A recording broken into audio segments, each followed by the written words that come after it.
Ang ikalawang sulat ni Pablo sa mga taga-Korinto. Unang kabanata. Mula kay Pablo na hinirang ng Diyos upang maging apostol ni Kristo Jesus, at mula rin sa ating kapatid na si Timoteo, para sa iglesia ng Diyos sa Korinto at sa mga hinirang ng Diyos na nasa buong Akaya. Sumainyo nawa ang pagpapala at kapayapaang mula sa Diyos na ating Ama at sa Panginoong Hesukristo. Purihin natin ang Diyos at Ama ng ating Panginoong Hesukristo, ang mahabaging Ama at Diyos na pinagmumula ng lahat ng kaaliwan. Inaaliw niya tayo sa ating mga kapighatian upang sa pamamagitan ng kaaliwang tinanggap natin sa Kanya ay makatulong naman tayo sa mga namimighati. Kung paanong kami nakakabahagi sa maraming paghihirap ni Kristo, may bahagi rin kami sa kaaliwang mula sa Diyos sa pamamagitan ni Kristo. Kung naghihirap man kami, ito'y sa ikaaliw at ikaliligtas ninyo. Kapag naaaliw kami, kayo ba'y naaaliw rin at lumalakas upang inyong matiis ang mga kapighatiang dinaranas ninyo tulad namin. Kaya't matibay ang aming pag-asa para sa inyo, sapagkat alam namin kung paanong kahati kayo sa aming kahirapan, magiging kahati rin kayo sa aming kaaliwan. Mga kapatid, ibig naming malaman ninyo ang mga kapighatiang dinanas namin sa Asya. Napakabigat ng aming dinanas. Ano pat akala namin ay mamamatay na kami? Para kaming nahatulan ng kamatayan. Nangyari yon upang huwag kaming manalig sa aming sarili, kundi sa Diyos na muling bumubuhay sa mga patay. Iniligtas niya kami sa malagim na kamatayan at patuloy na ililigtas. Kami umaasa na patuloy niya kaming ililigtas sa tulong ng inyong mga panalangin. Sa gayon, marami ang magpapasalamat sa Kanya dahil sa pagpapala niya sa amin bilang tugon sa panalangin ng marami. Ito ang aming ipinagmamalaki at pinapatunayan naman ng aming budhi. Tapat at walang pagkukunwari ang aming pakikitungo sa lahat, lalo na sa inyo. Nagawa namin ito sa tulong ng Diyos at hindi sa pamamagitan ng karunungan ng tao. Ang isinulat namin sa inyo, yun lamang kaya ninyong basahin at unawain. Gayunpaman, hindi pa rin ninyo kami maunawaan ng lubos. Umaasa akong mauunawaan din ninyo kami, upang sa araw ng Panginoong Hesus, ipagmamalaki ninyo kami kung paanong ipagmamalaki rin namin kayo.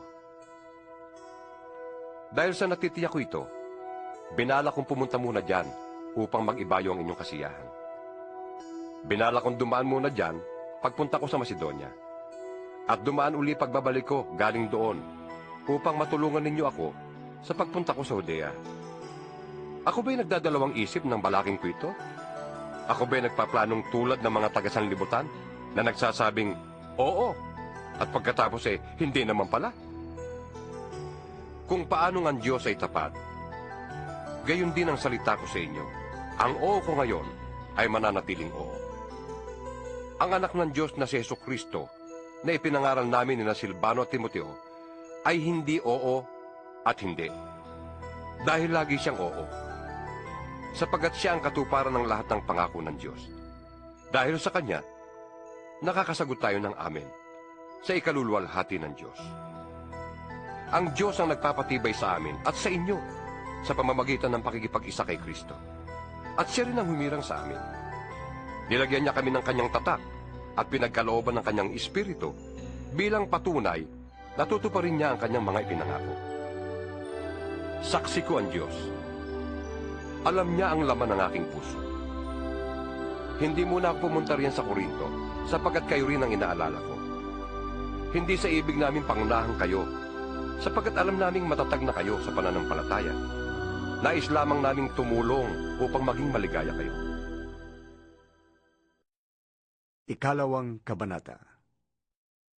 Pinasya kong wag na munang pumunta riyan upang hindi kayo muling madulutan ng kalungkutan. Sapagkat kung dudulutan ko kayo ng kalungkutan, sino pa nga aliw sa akin? Hindi ba kayo rin? Kaya, sumulat muna ako sa inyo.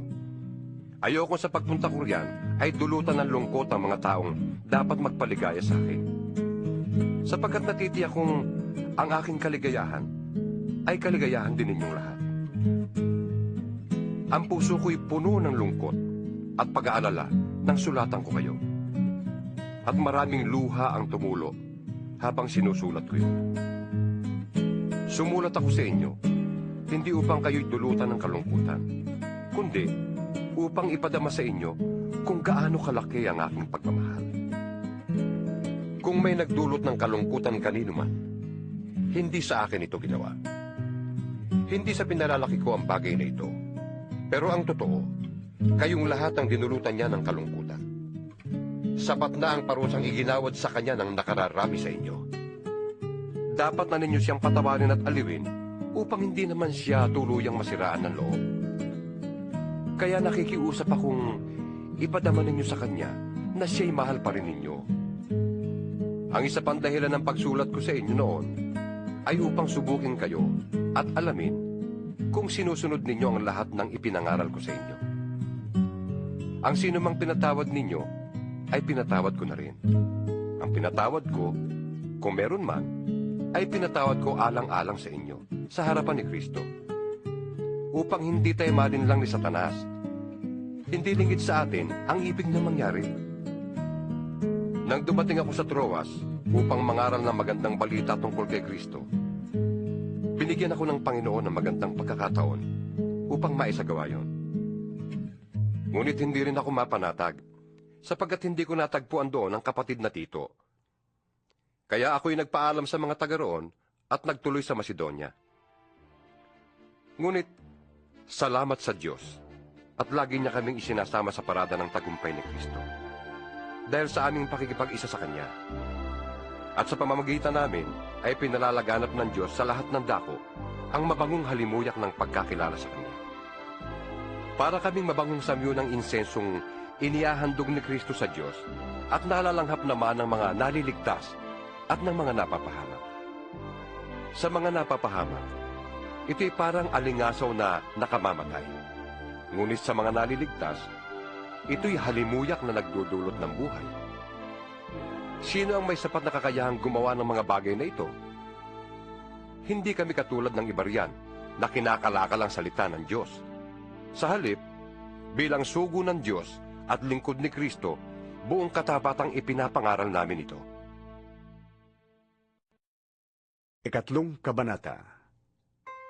Akala ba ninyo'y pinupuri na naman namin ang aming sarili? Kami ba'y tulad ng iba na nangangailangan pa ng rekomendasyon para sa inyo o mula sa inyo? Kayo na mismo ang aming rekomendasyon. Kayo na nakasulat sa aming puso at makikilala at mababasa ng lahat.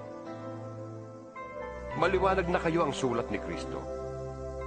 Ang sulat na ipinadala niya sa pamamagitan namin, hindi nakasulat sa tinta, kundi isinulat ng Espiritu ng Diyos na buhay. At hindi sa mga tapis na bato, kundi sa puso ng mga tao.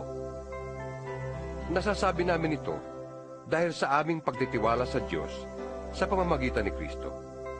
Kung sa aming sarili lamang, ay wala kaming kakayahang gawin ito. Ang Diyos ang nagkakaloob nito sa amin. Niloob niyang kami maging lingkod ng bagong tipan. Isang tipang hindi nababatay sa kautusang nakasulat, kundi sa Espiritu. Sapagkat ang kautusang nakasulat ay nagdudulot ng kamatayan, ngunit ang Espiritu'y nagbibigay buhay. Nang ibigay ang kautusang nakaukit sa mga tapyas ng bato, nahayag ang kalwalhatian ng Diyos. Ano pat hindi matingnan ng mga Israelita ang mukha ni Moises, kahit na ang liwanag na yun sa mukha niya ay nawawala. Kung ang paglilingkod na batay sa kautusang nakaukit sa bato at nagdadala ng kamatayan ay dumating na may kalakip na gayong kalwalhatian, gaano pa kaya ang paglilingkod ayon sa Espiritu? Kung may kalwalhatian ang paglilingkod na nagdudulot ng hatol na kamatayan, lalo pang malwalhati ang paglilingkod na nagdudulot ng pagpapawalang sala. Dahil dito, masasabi nating ang dating kalwalhatian ay wala na, sapagkat napalitan ang higit na malwalhati. Kung may kalwalhatian ang lumilipas, lalong higit ang kalwalhatian ng nananatili magpakailanman. Dahil sa pag-asa namin yan, malakas ang aming loob. Hindi kami tulad ni Moises na nagtalukbong ng mukha para hindi makita ng mga Israelita ang paglipas ng kalwalhatiang yon. Ngunit naging matigas ang kanilang ulo Kaya't hanggang ngayon nananatili ang talukbong na yon habang binabasa nila ang lumang tipan. Maaalis lamang ang talukbong na yon sa pakikipag-isa kay Kristo. Hanggang ngayon, may talukbong pa ang kanilang isip tuwing babasahin nila ang mga aklat ni Moises. Ngunit kapag lumapit ang tao sa Panginoon, naaalis ang talukbong. Ang Panginoong binabanggit dito ay ang Espiritu. At kung nasaan ang Espiritu ng Panginoon, mayroon doong kalayaan. At ngayong naalis na ang talukbong, nagniningning sa ating mga mukha ang kalwalhatian ng Panginoon. At ang kaningningang yan na nagmumula sa Panginoon na siyang Espiritu ang magbabago ng ating anyo upang lalong maging maningning hanggang maging kalarawan niya. Ika-4 na kabanata. Dahil sa habag ng Diyos, ibinigay niya sa amin ang ministeryong ito, kaya't hindi humihina ang aming loob. Tinaligdan namin ang lahat ng lihim at kahiyahiyang gawain. Hindi kami nanloloko ng mga tao. At hindi namin pinipilipit ang salita ng Diyos. Sa halip, hayagan naming ipinapangaral ang katotohanan. At ito'y alam ng Diyos. Kaya't handa kaming pahatol kanino man. Kung may kalabuan pa ang magandang balitang ipinapahayag namin, ito'y may kalabuan lamang sa mga napapahamak. Hindi sila sumasampalataya sapagkat ang kanilang isip ay binulag ng Diyos ng kasamaan sa daigdig na ito, upang hindi nila makita ang liwanag na magandang balita tungkol sa kalwalhatian ni Kristo na siyang larawan ng Diyos. Hindi namin ipinapangaral ang aming sarili, kundi si Kristo Jesus bilang Panginoon. At kami ay lingkod ninyo alang-alang kay Jesus. Sapagkat ang Diyos na nagsabing, mula sa kadiliman ay sisilang ang liwanag, ay siya ring nagbigay liwanag sa aming isip upang makilala namin ang kadakilaan ng Diyos na nahahayag sa mukha ni Kristo. Ngunit kaming pinagkalooban ng kayamanang espiritual na ito ay hamak na sisidlan lamang tulad ng mga palayok, upang ipakilalang ang dakilang kapangyarihang ito ay sa Diyos at hindi sa amin. Ginigipit kami sa magkabi-kabila, ngunit di nalulupig. Kung minsan nag-aalinlangan kami, ngunit di nawawalan ng pag-asa. Pinag-uusig kami, ngunit hindi kami pinababayaan ng Panginoon. Napapabagsak kami, ngunit di tuluyang napapatay. Lagi kong taglay sa aking katawan ang kamatayan ni Jesus, upang sa pamamagitan ng katawan ko'y mahayag ang kanyang buhay.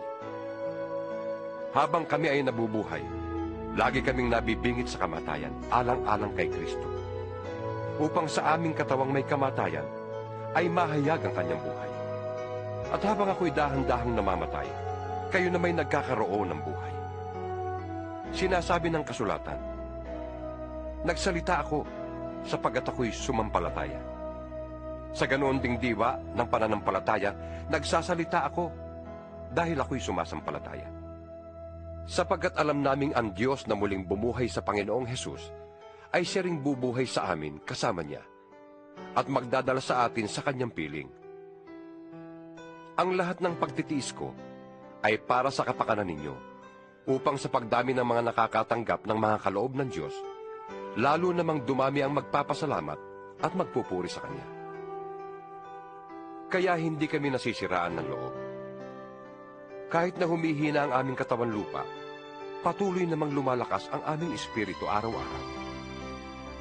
Ang bahagya at panandali ang kapighati ang dinaranas namin ngayon ay magbubunga ng kagalakang walang hanggan at walang katulad.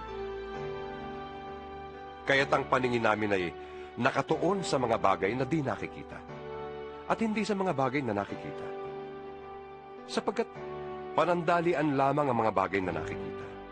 Ngunit walang hanggan ang mga bagay na di nakikita.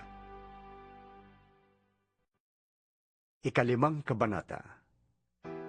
Alam natin kapag nasira na ang toldang tinatahanan natin ngayon, ang ating katawang lupa, tayo may tahanan sa langit na hindi nasisira. Isang tahanang ginawa ng Diyos at hindi ng tao.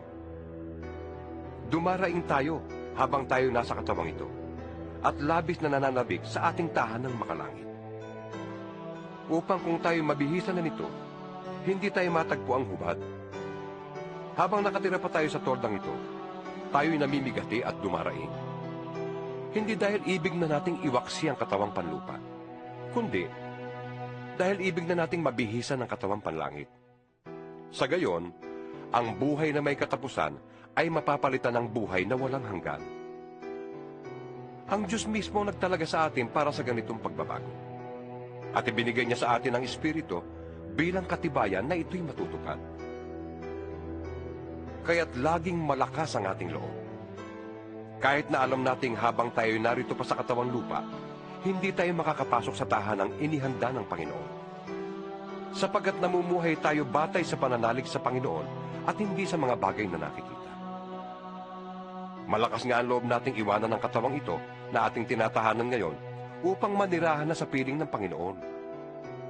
Kaya naman, ang pinakananais natin ay maging kalugod-lugod sa Kanya. Maging nasa katawan lupa tayo o nasa piling na Niya. Sapagkat lahat tayo'y haharap sa hukuman ni Kristo at tatanggap ng nararapat ayon sa ating mga gawang mabuti o masama nang tayo'y nabubuhay pa sa daigdig na ito. Kaya nga, dahil may takot kami sa Panginoon, sinisikap naming hikayatin ang mga tao na manumbalik sa Kanya. Alam ng Diyos ang tunay naming pagkatao. At inaasahan kong kilalang-kilala rin ninyo ako. Hindi sa ibig naming ipagmalaking muli sa inyo ang aming sarili, kundi ibig naming bigyan kayo ng dahilan upang kami maipagmalaki ninyo. Nang sa gayon, ay masagot ninyo ang mga taong walang ipinagmamalaki kundi ang mga nakikita ng mata at hindi ang tunay na pagkatao. Kung kami parang nasisiraan ng isip, yun ay alang-alang sa Diyos. At kung matino naman kami, yan ay para sa kapakanan ninyo. Ang pag-ibig ni Kristo ang naghahari sa amin, sapagkat natitiyak naming may isang namatay para sa lahat, kung kaya't ang lahat ay mabibilang ng patay. Namatay siya para sa lahat, upang ang mga nabubuhay ngayon ay huwag nang mabuhay para sa sarili, kundi para kay Kristo na namatay at muling nabuhay para sa kanila. Kaya ngayon, ang pagtingin natin sa bawat tao ay hindi na batay sa sukatan ng tao. Noong una'y gano'n ang ating pagkakilala kay Kristo. Ngunit ngayon hindi na. Kaya't kung nakipag-isa na kay Kristo ang isang tao, isa na siyang bagong nilalang. Wala na ang dati niyang pagkatao. Sa halip, ito'y napalitan na ng bago. Ang Diyos ang gumawa ng lahat ng ito. Sa pamamagitan ni Kristo, ibinilang niya tayong mga kaibigan at hindi nakaaway. At pinili niya kami upang mapanumbalik sa kanyang mga tao. Ang ibig sabihin, sa pamamagitan ni Kristo, ang mga tao'y ibinilang ng Diyos na kaibigan at nilimot na niya ang kanilang mga kasalanan. At kami naman ay inatasan niyang ipamalita ito. Kaya nga, kami sugo ni Kristo. Ang Diyos mismo nakikiusap sa inyo sa pamamagitan namin. Kami nakikiusap sa inyo alang-alang kay Kristo. Makipagkasundo na kayo sa Diyos. Hindi nagkasala si Kristo. Ngunit dahil sa atin, siya'y itinuring na makasalanan upang sa pamamagitan niya ay maging matuwid tayo sa harap ng Diyos. Ika-6 na kabanata. Yamang kami mga katulong sa gawain ng Diyos. Nakikiusap kami sa inyo na huwag ninyong sayangin ang pagkakataong ibinibigay sa inyo ng Diyos. Sapagkat sinasabi niya, sa kaukulang panahon ay pinakinggan kita. Sa araw ng pagliligtas, sinaklolohan kita. Ito na ang panahong nararapat. Ngayon na ang araw ng pagliligtas. Iniwasan naming makagawa ng anumang ipagdaramdam ninuman upang hindi mapulaan ang aming paglilingkod. Sa halip, sinisikap namin sa lahat ng paraan na ipakilalang kami lingkod ng Diyos sa pamamagitan ng matyagang pagtitiis sa lahat ng uri ng kahirapan, kapighatian at mga kagipitan. Kami hinagupit, ibinilanggo at binugbog. Naranasan naming ang magtrabaho ng labis, ang di matulog magdamag, ang di kumain ng ilang araw. Namuhay kami ng malinis, may kaalaman, pagtitiis at kabutihan, upang ipakilalang kami lingkod ng Diyos sa patnubay ng Espiritu Santo at sa pamamagitan ng aming tapat na pag-ibig. Tapat na pananalita at sa kapangyarihan ng Diyos. Ang pagiging matuwid ang siya naming sandatang panlaban at panangga. Naranasan naming maparangalan at siraan ng puri, ang laitin at papurihan. Kami itinuring na sinungaling, gayong totoo naman ang aming sinasabi. Itinuturing na di kilala, gayong kami kilalang kilala. Itinuturing na mamamatay na, ngunit buhay naman. Pinaparusahan kami, subalit hindi kami namamatay. Inari kaming hapis na hapis, ngunit laging nagagala. Mukhang naghihirap, ngunit pinapayaman namin ng marami. Parang walang-wala, ngunit sagana sa lahat ng bagay. Tapatan ang pagsasalita namin sa inyo, mga taga-Korinto. Ipinakita namin ang aming pag-ibig sa inyo. Hindi namin isinara ang aming puso sa inyo. Kayo nagsara ng inyong puso sa amin. Ako'y nagsasalitang tulad ng isang ama, kaya buksan naman ninyo sa amin ang inyong puso, tulad ng ginagawa namin sa inyo. Huwag kayong makisama sa mga di sumasampalataya. Maaari bang magsama ang katwiran at ang kalikuan? O kaya'y ang liwanag at ang kadiliman? Maaari bang magkasundo si Kristo at si Belial? Ano ang kaugnayan ng sumasampalataya sa di sumasampalataya? O ng templo ng Diyos sa Diyos-Diyosan ng mga pagano? Tayo ang templo ng Diyos na buhay.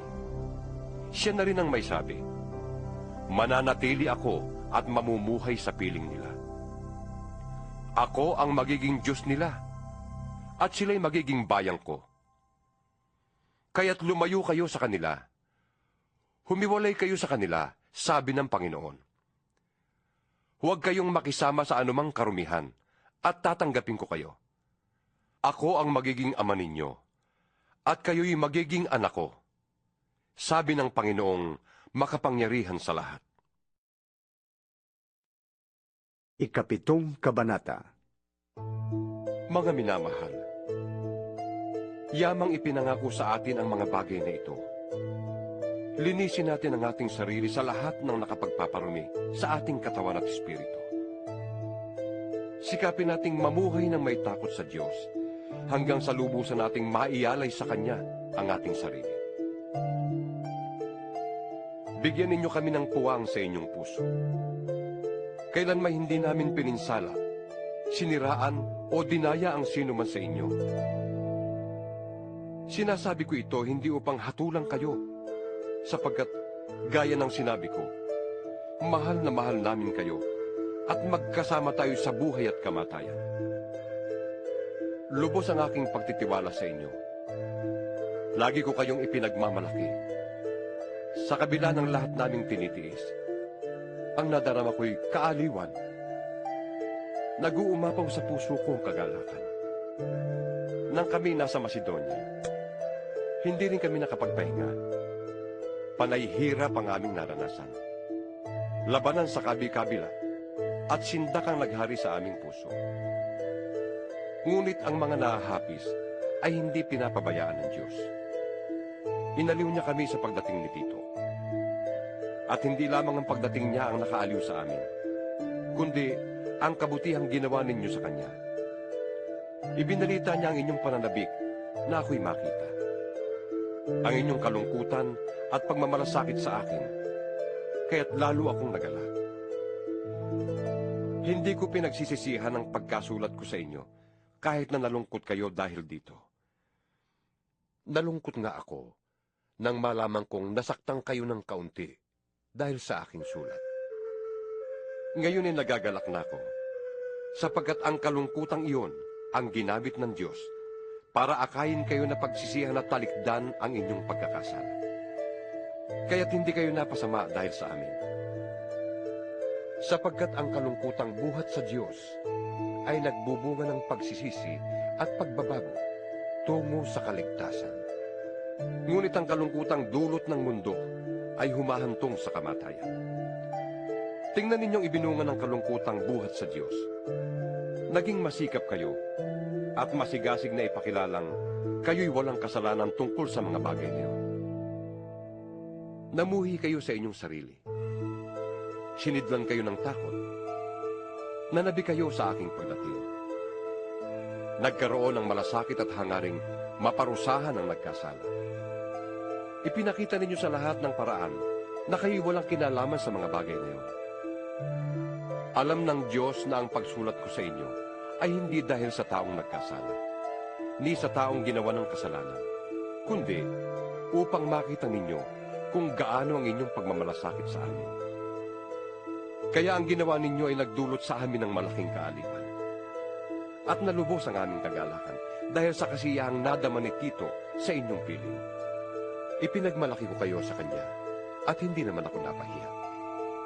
Sapagkat kung paanong lahat ng sinasabi ko sa inyo ay totoo, napatunayang totoo rin ang lahat ng sinabi ko kay Tito tungkol sa inyo. At habang iniisip niya ang inyong pagkamasunurin, lalo naman kayong napapamahal sa kanya. Hindi rin niya malimut-limutan ang magandang pagtanggap at paggalang ninyo sa kanya. Labis akong nagagalak dahil kayo'y lubos kong mapagkakatiwalaan. Ikawalong kabanata. Ibig namin ibalita sa inyo, mga kapatid, ang nagawa ng kagandahang loob ng Diyos sa mga iglesia sa Macedonia. Dumana sila ng matinding kahirapan at ito'y isang mahigpit na pagsubok sa kanila. Ngunit sa kabila ng kanilang paghihikahos, masayang-masaya pa rin sila at bukas ang palad sa pagbibigay. Sila'y kusang loob na nag-abuloy, hindi lamang sa abot ng kanilang kaya, kundi higit pa. Alam ko ito sapagkat mahigpit nilang ipinakiusap sa amin na sila'y bigyan ng pagkakataong makatulong sa mga kapatid sa Judea. At higit sa inaasahan namin, inilaan nila ang kanilang sarili. Una sa Panginoon, at pagkatapos sa amin, ayon sa kalooban ng Diyos. Kaya't pinakiusapan namin si Tito, yamang siya ang nagsimula nito, na kayo'y tulungan niya hanggang sa malubos ang pagkakawanggawa ninyong ito. Kayo'y tanyag sa pananampalataya, sa pagpapahayag, sa kaalaman, sa kasipagan, at sa inyong pag-ibig sa amin. Sikapin din ninyong manguna sa pagkakawanggawa. Hindi sa inuutusan ko kayo. Sinasabi ko lamang sa inyo ang ginagawang pagtulong ng iba upang masubok ang katapatan ng inyong pag-ibig. Hindi kaila sa inyo ang kagandahang loob ng ating Panginoong Hesukristo. Kahit na mayaman, nagpakadukha siya upang mapayaman kayo sa pamamagitan ng kanyang pagiging dukha. Kaya ito ang payo ko. Ipagpatuloy ninyo ang inyong pangungulekta na sinimula noon pang 1 taon. Kayong nanguna, hindi lamang sa pagsasagawa nito, kundi maging sa pagbabalak. Kaya't ituloy na ninyo ito. Ang sigasig na ipinakita ninyo noon ay ipagpatuloy ninyo hanggang sa matapos. Magbigay kayo ayon sa inyong makakaya. Sapagkat kung bukal sa kalooban ng pagbibigay, tatanggapin ng Diyos ang inyong nakayanan. Hindi niya hinihintay na magbigay kayo ng hindi ninyo kaya. Hindi sa ibig kong guminhawang iba at mabigatan naman kayo. Masagana kayo ngayon. Marapat lamang na tulungan ninyo ang mga nangangailangan. Kung kayo naman ang mangailangan at sila'y malagana, sila naman ang tutulong sa inyo. Sa gayon, pareho kayong nakatulong sa isa't isa at naganap sa inyo ang sinabi sa kasulatan. Ang nagtipon ng marami ay hindi lumabis, at ang nagtipon ng kaunti ay hindi naman kinulang. Nagpapasalamat ako sa Diyos dahil binigyan niya si Tito ng pagmamalasakit para sa inyo, na tulad din ng pagmamalasakit ko. Hindi lamang niya pinaunlakan ang aming pakiusap, kundi sa kagustuhang makatulong sa inyo, nagpresenta pang siya ang pupunta riyan. Pinasama namin sa kanya ang kapatid na kilala sa lahat ng iglesia dahil sa kanyang pangangaral na magandang balita. Hindi lamang yan, siya'y hinirang ng mga iglesia upang maglakbay na kasama namin at tulungan kami sa pangangasiwa sa gawain ito. Ang ganitong paglilingkod ay para sa ikadadakila ng Panginoon at sa aming marubdob na hangaring matulungan kayo. Nag-iingat kami upang walang masabi ang sinuman tungkol sa pangangasiwa namin sa malaking abuloy na ito.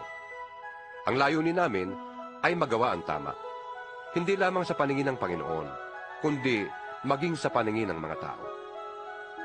Kaya sinusugo namin kasama nila ang isa pa nating kapatid na subok na namin sa maraming pagkakataon. At lalong masigasig sa pagtulong ngayon dahil sa malaking tiwala niya sa inyo. Tungkol kay Tito, siya ang kasama ko at kamanggagawa sa pagtulong sa inyo. Tungkol naman sa mga kapatid na kasama niya, sila'y mga sugo ng mga iglesia sa ikararangal ni Kristo. Kaya't ipadama ninyo sa kanila ang matapat ninyong pag-ibig, upang makita ng mga iglesia na hindi kami nagkamali sa pagmamalaki tungkol sa inyo. Ikasyam na kabanata. Hindi na kailangang sumulat pa ako sa inyo tungkol sa pagtulong sa mga kapatid sa iglesia sa Judea. Alam kong handa na kayong tumulong, kaya't ipinagmamalaki ko kayo sa mga taga-Macedonia. Ang sabi ko, handa na kayong mga taga-Akaya noong pang nakaraang taon. At dahil dito, lalo silang sumigla sa pagtulong. Kaya't pinauna ko riyan ang mga kapatid na ito upang hindi kami mapahiya sa aming pagmamalaki tungkol sa inyo at nang maihanda na ninyo ang inyong tulong gaya ng sinabi ko.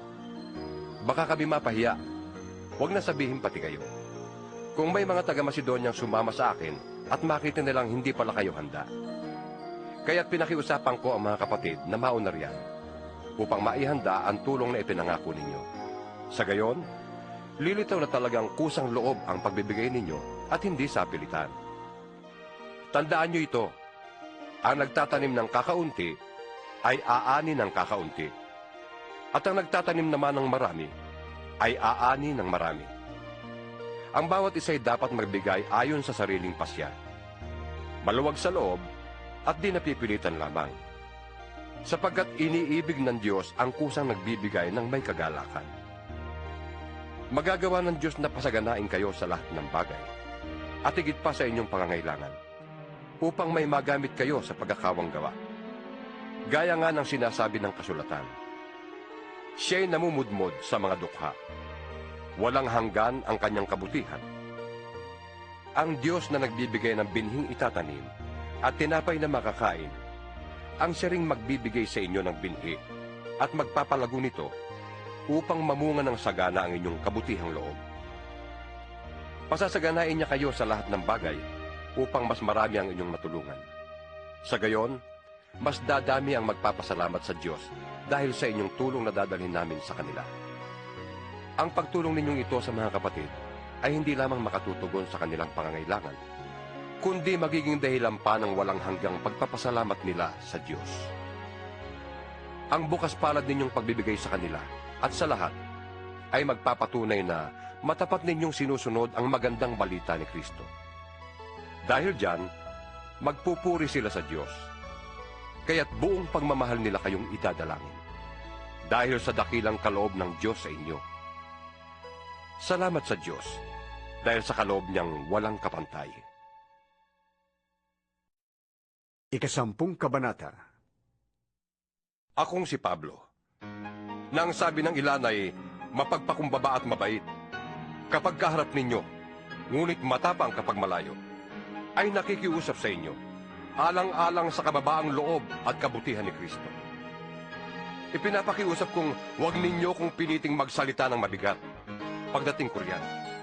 Dahil kaya kong gawin yon sa mga nagsasabing kami namumuhay ayon sa laman. Kung nabubuhay man kami bilang karaniwang tao, hindi kami nakikipaglaban ayon sa pamamaraan ng mundo. Ang sandatang ginamit namin sa pakikipaglaban ay hindi sandatang makamundo, kundi ang kapangyarihan ng Diyos na nakakapagbabagsak ng mga kuta. Sinisira namin ang mga maling pangangatwiran. Sinusugpo namin ang lahat ng pagmamataas laban sa kaalaman tungkol sa Diyos. At binibihag namin ang lahat ng isipan upang matutong sumunod kay Kristo. At kung lubusan na kayong sumusunod, nakahanda kaming parusahan ang lahat ng sumusuway. Ang mga bagay na panlabas lamang ang tinitingnan ninyo. Kung naniniwala ang sinuman na siya'y nakipag-isa kay Kristo, isipin niyang kami man, tulad niya, ay nakipag-isa rin kay Kristo. Ipagmalaki ko man ang kapangyarihang ibinigay sa amin ng Diyos sa ikatitibay ninyo at hindi sa ikapapahamak. Hindi ako mapapahiya. Huwag ninyong isiping pananakot lamang ang sulat ko sa inyo. Sinasabi ng ilan na sa sulat lamang ako matapang, sa harapan na may walang magawa. Dapat malaman ng mga taong nagsasabi ng ganyan, na kung anong sinasabi namin sa sulat gayong malayo kami, ay siya rin namin gagawin kapag kaharap na ninyo kami. Hindi namin ipapantay o iahambing man lamang ang aming sarili sa ilang nagbubuhat ng sariling bangko. Napakahangal nila. Sila naglalagay ng sukatan at parisan ng kanilang sarili. Hindi kami lalampas sa hangganang ibinigay sa akin ng Diyos. Ang gawaing inilaan niya sa amin, kasama na ang pangangaral namin sa inyo.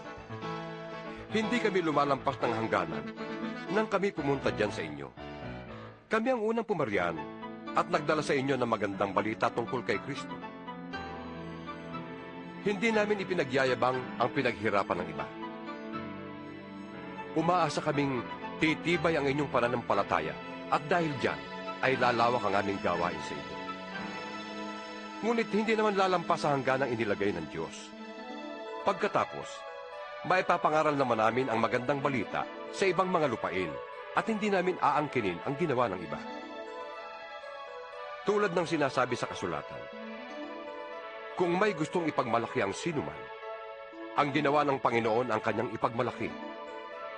Ang pinaparangalan ng Panginoon ay ang mga taong karapat-dapat sa kanyang kalooban at hindi ang pumupuri sa sarili. Inuulit ko, huwag isipin ninuman na ako'y hangal. Ngunit, kung ganoon ang akala ninyo, tatanggapin ko na upang ako man ay makapagyabang tulad ng isang hangal. Ang sinasabi ko sa pagmamalaking ito ay hindi buhat sa Panginoon, kundi pagyayabang ng isang hangal. Dahil marami ang nagyayabang tungkol sa mga bagay na makalupa. Ako man ay magyayabang din. Nagtitiyaga kayo sa mga hangal na yan? Palibhas ay matatalino kayo? Pinagtitiisan ninyong kayo'y alipinin? Sakmalin? Pagsamantalahan? Maliitin? O sampalin? Kahiya-hiya man ay aaminin kong hindi namin kayang gawin yan. Kung may nakapagyayabang, ako'y makapagyayabang din. Ako'y nagsasalita tulad ng isang hangal. Sila ba'y Hebreo? Ako man. Mga Israelita ba sila? Ako rin. Lipi ba sila ni Abraham? Ako'y ganun din. Sila ba'y mga lingkod ni Kristo? Nagsasalita akong parang isang baliw. Ngunit, ako'y mas mabuting lingkod ni Kristo kaysa kanila. Higit ang aking paghihirap kaysa sa kanila. Makailang ulit akong nabilanggo. Hinagupit ng maraming beses. At madalas na nabingit sa kamatayan. 5 beses akong tumanggap ng 39 na palo mula sa mga Hudyo. 3 ulit kong naranasang hagupitin ng mga Romano at minsan namang binato. 3 beses kong naranasang mawasak ang barkong sinasakyan. At minsan maghapot magdamag akong lulutang-lutang sa dagat. Sa malimit kong paglalakbay, nalagay ako sa iba't ibang panganib. Sa mga ilog, sa mga tulisan, sa mga kapwa ko Hudyo, at sa mga hintil. Mga panganib sa lungsod, sa ilang, sa dagat, sa mga nagpapanggap na mananampalataya. Naranasan ko rin ang labis na hirap at pagod, malimit na pagpupuyat, matinding gutom at uhaw. Naranasan kong ginawin, ngunit wala man lamang maibalaban. Bukod sa lahat ng yan, ay inaalala ko pa araw-araw ang mga iglesia. Kung may nanghihina, karamay nila ako. At kung may nauhulog sa pagkakasala, labis na naghihirap ang kalooban ko. Kung kailangan ako'y magyabang, ang ipagyayamang ko'y ang aking mga kahinaan. Hindi ako nagsisinungaling. Ya'y alam ng Diyos at Ama ng Panginoong Hesus. Purihin siya magpakailanman. Nang ako'y nasa Damasco, ang pintuan ng lungsod ay pinabantayan ng gobernador na nasasakop ni Haring Aretas upang ipahuli ako. Ngunit, isinakay ako sa isang tiklis at ibinaba sa kabila ng pader upang ako'y makatakas.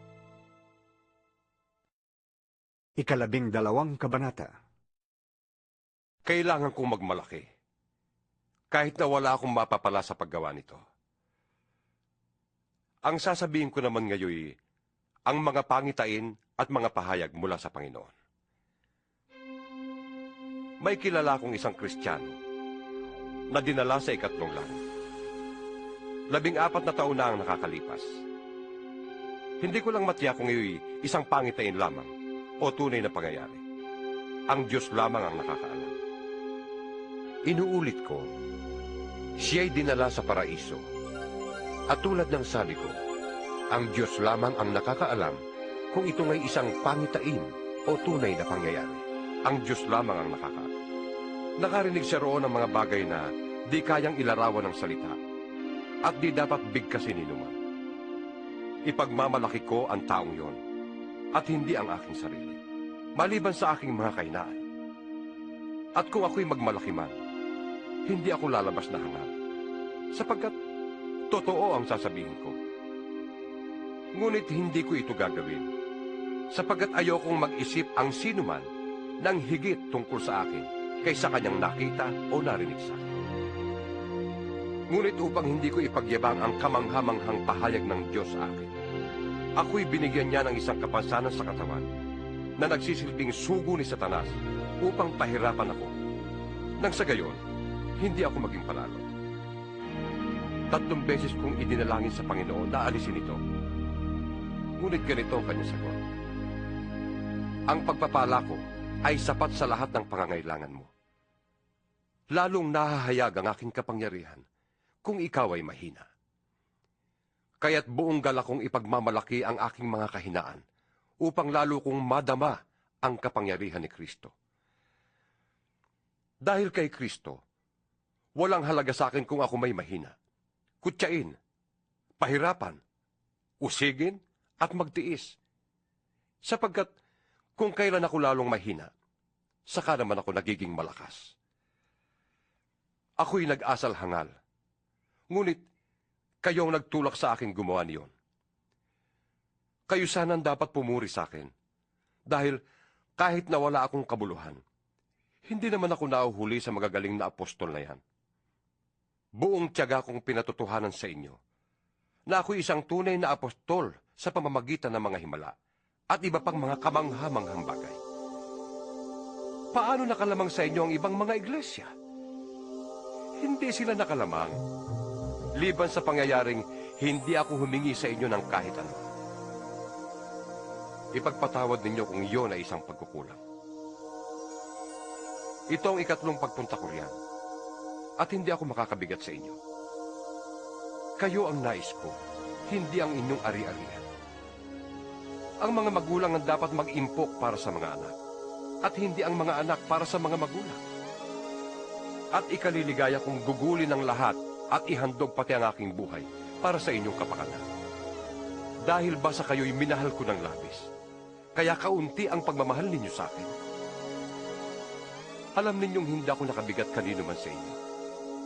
Subalit sinasabi ng ilan na ako'y tuso at nandaraya lamang sa inyo. Bakit? Pinagsamantalahan ko ba ang inyong kabutihan sa pamamagitan ng mga sinugo ko riyan? Pinakiusapan ko si Tito na pumunta riyan at pinasama ko sa kanya ang isang kapatid. Si Tito ba'y nagsamantala sa inyo? Hindi ba't namuhay kami ayon sa iisang espiritu at iisa ang aming pamamaraan? Akala ba ninyo ipinagtatanggol namin ang aming sarili? Hindi. Nagsasalita kami sa harapan ng Diyos ayon sa nais ni Kristo. Mga minamahal, lahat ng ginagawa namin ay para sa ikabubuti ninyo. Nangangamba akong baka pagpunta ko riyan ay may makita ako sa inyong di ko gusto at kayo naman ay may makita sa akin na di ninyo gusto. Baka ang matagpuan ko'y pag-aaway-away, pag-iinggitan, pag-aalitan, pagmamaramot, pagsisiraan, pagtsitsismisan, pagmamataas, at kaguluhan. Nangangamba ako na pagpunta kong muli riyan, hiyain ako ng aking Diyos sa harapan ninyo. At itatangis ko ang karumihan, pakikiapid, at kahalayang hindi pa ninyo pinagsisihat tinatalikdan. 13 kabanata. Ito ang ikatlong pagpunta ko riyan. Ang anumang sumbong ay kailangang patunayan ng 2 o 3 saksi, gaya ng sinasabi ng kasulatan. Ngayong ako'y malayo, inuulit ko sa mga nagkasala. At sa iba pa, ang sinabi ko noong pangalawang dalaw ko. Wala nang patapatawad pagdating ko diyan. Gagawin ko ito upang patunayan sa inyong si Kristo ay nagsasalita sa pamamagitan ko. Hindi siya mahina sa pakikitungo sa inyo, kundi makapangyarihan. Kahit na siya'y mahina ng ipako sa krus, nabubuhay siya ngayon sa kapangyarihan ng Diyos. Dahil sa pakikipag-isa namin sa Kanya, kami mahina rin. Ngunit, sa pakikitungo sa inyo, kami ay mabubuhay na kasama niya sa pamamagitan ng kapangyarihan ng Diyos. Subukin ninyo ang inyong mga sarili kung kayo'y namumuhay ayon sa pananampalataya. Suriin ninyo ang inyong sarili. Hindi ba ninyo nalalamang nasa inyo si Kristo Jesus? Maliban na lang kung kayo'y mga bigo sa pagsubok. Umaasa akong makikita rin ninyo na hindi kami bigo. Idinadalangin namin sa Diyos na sana'y huwag kayong gumawa ng masama. Hindi upang palabasin kami tama, kundi upang makagawa kayo ng mabuti. Kahit lumitaw na kami mali. Sapagkat hindi namin maaaring kalabanin ang katotohanan. Wala kaming magagawa kundi tanggapin ito. Kami nagagalak na maging mahihina kung kayo naman ay lalakas. Kaya, idinadalangin rin namin kayo'y maging ganap. Isinusulat ko ang mga bagay na ito habang ako'y wala pa riyan, upang pagdating ko ay hindi na kailangan pang magpakita ako ng pagsip sa paggamit ng kapangyarihang ibinigay sa akin ng Panginoon. Ang kapangyarihang ito'y ibinigay sa akin para sa ikatitibay, hindi para sa ikasisira ninyo. Hanggang dito na lamang mga kapatid, at paalam na sa inyo. Sikapin ninyong maging ganap at sundin ninyo ang mga payo ko. Magkaisa kayo at mamuhay ng payapa. Sa gayon, sa inyo ang Diyos ng pag-ibig at kapayapaan. Magbatian kayo bilang magkakapatid kay Kristo. Kinukumusta kayo ng lahat ng mga kapatid sa iglesia. Naway sumainyong lahat ang pagpapala ng Panginoong Hesukristo, ang pag-ibig ng Diyos at ang pakikipag-isa ng Espiritu Santo.